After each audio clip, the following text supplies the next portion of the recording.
क्या जर्मन अस्पताल मरीजों से मुनाफा कमा रहे हैं? ये डॉक्टर ऐसा ही समझते हैं। इनका कहना है कि जर्मन हेल्थ केयर सिस्टम मुनाफे को लोगों पर तरजीह देता है। हमारा ख्याल है कि अस्पताल का मकसद कभी भी मुनाफा कमाना नहीं होना चाहिए। आप बीमारी से मुनाफा नहीं कमा सकते क्योंकि सेहत एक बुनियादी इंसानी हक है। फ्रीडर ह्यूमेस कलरफुल स्क्रब्स नामी एक मुहिम का हिस्सा हैं। तिब्बी देखभाल के शोबे में इस्लाहात के लिए ये पूरे जर्मनी में जारी एक तहरीक है।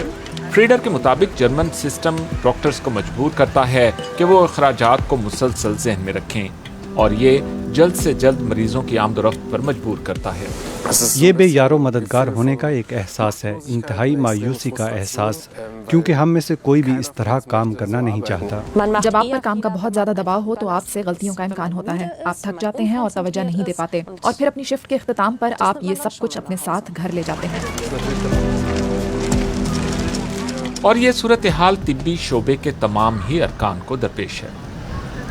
कोरोना वायरस की वबा ने यकीनी तौर पर इस पर रोशनी डाली और इसे अवाम पर आश्कार किया। लोगों ने इस पर बात की। इब्तदा में हम सब ने सोचा कि चीज़ें अब तब्दील होंगी।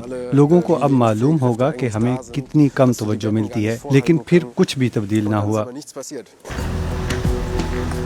वबा के दौरान जर्मनी के वजीर सेहत ने इशारा दिया था कि तिब्बी शोबे को अब अखराजात पर कम इन्हसार का हामिल बनाया जाएगा और तिब्बी अमले पर काम के दबाव को कम किया जाएगा।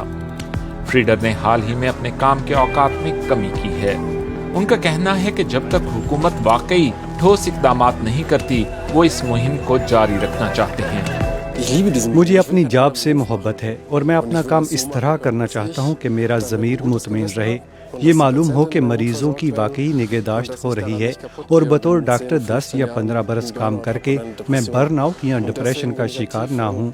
और यही वजह है कि मैं इस सब को तब्दील करने के लिए जदोजहद कर रहा हूँ।